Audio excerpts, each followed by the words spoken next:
Assalamualaikum warahmatullahi wabarakatuh. Selamat datang di Minang Mustika Jaya.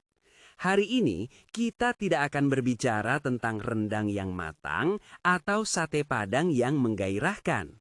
Kita akan berbicara tentang sesuatu yang lebih sedikit serius, yakni pidato Kang Deddy Mulyadi yang bikin netizen gempar di Hari Guru Nasional 2025.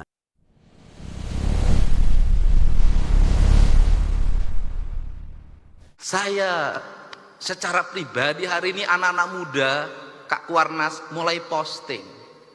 Di media sosial mereka menggugat, Pak. Apa yang mereka gugat? Belanda menjajah Indonesia 350 tahun. Gunung masih utuh, samudra masih terbentang luas, sungai-sungai jernih. Dia meninggalkan perkebunan yang terhampar, bangunan-bangunan yang indah, gedung-gedung yang kokoh, jalan-jalan yang kuat, jembatan kereta api yang kokoh. Indonesia merdeka 80 tahun. Gunung gundul, sungai keruh, hutang menggunung, bangunan-bangunan hampir tidak ada yang berkualitas, jalan-jalan mudah rusak, jembatan mudah roboh. Pertanyaannya adalah, siapa yang penjajah itu?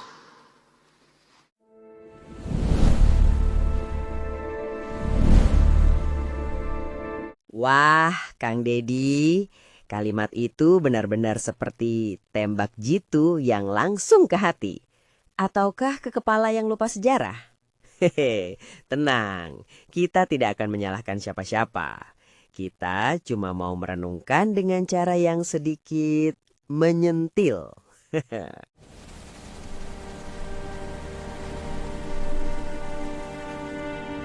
Pertama-tama, mari kita hargai niat Kang Deddy yang mau mengingatkan kita tentang tanggung jawab ekologis. Tapi, wait a minute. Belanda menjajah 350 tahun, gunung utuh. Serius kah itu?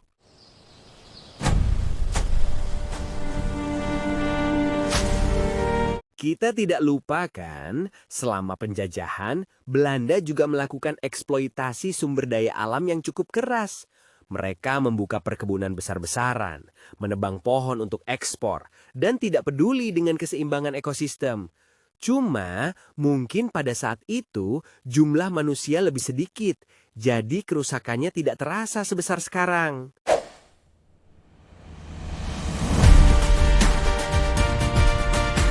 Jadi, katakan saja Belanda menjaga gunung utuh seperti seseorang yang meminjam mobil tetangga, tapi hanya menggunakannya untuk jalan-jalan santai, bukan untuk balap liar.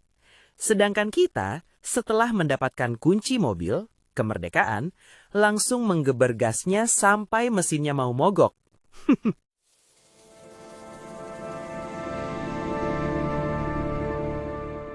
Lalu, pertanyaan Kang Deddy, siapa yang menjajah? Wah, pertanyaan yang bagus. Tapi jawabannya mungkin tidak sesederhana yang kita pikirkan.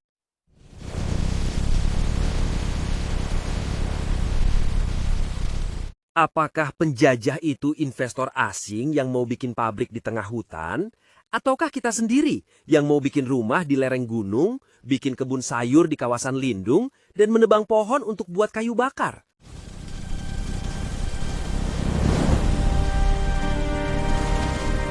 Kita sering menyalahkan orang lain, tapi lupa bahwa kita juga bagian dari masalahnya. Setiap kali kita beli barang yang dibuat dari kayu yang tidak berkelanjutan atau menggunakannya secara boros, kita juga berkontribusi pada kerusakan alam. Jadi, siapa yang menjajah? Mungkin kita semua adalah penjajah yang tidak sadar. Parah banget deh kita ini.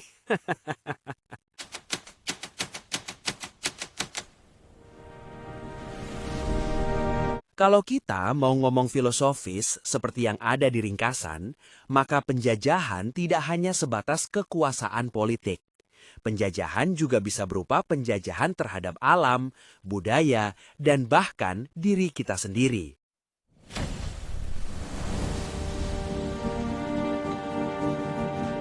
kita merdeka dari Belanda. Tapi apakah kita juga merdeka dari kebiasaan buruk yang merusak alam? Apakah kita merdeka dari gaya hidup konsumtif yang selalu mau lebih banyak?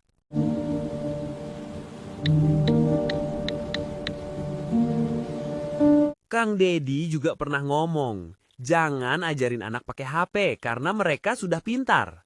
Tapi, apakah kita juga ajarin mereka untuk mencintai alam?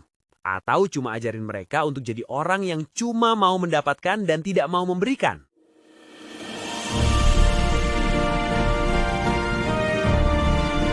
Kalau begitu, mungkin kita perlu merdeka lagi. Merdeka dari keegoisan, merdeka dari ketidaktahuan, dan merdeka dari kebiasaan yang membahayakan bumi kita.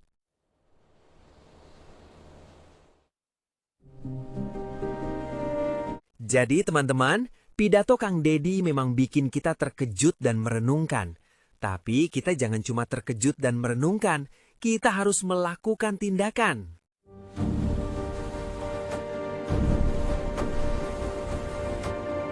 Jangan biarkan gunung-gunung kita semakin gundul, sungai-sungai kita semakin keruh, dan bumi kita semakin luntur.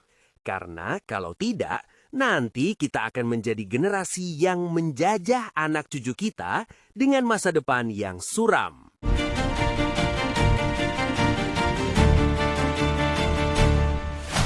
Dan untuk Kang Dedi, terima kasih atas pidatonya yang menginspirasi. Semoga kebijakan yang dia buat untuk melindungi lingkungan bisa benar-benar terlaksana, bukan cuma omongan kosong. Karena omongan kosong tidak akan membuat gunung menjadi hijau lagi, kecuali kalau omongan itu diubah menjadi tindakan. Pesan akhir saya adalah Oke lah teman-teman, itu dia refleksi filosofis kita hari ini. Jangan lupa untuk like, komen, dan share video ini ya. Dan jangan lupa juga untuk mencintai alam kita, karena itu adalah warisan yang paling berharga dari nenek moyang kita.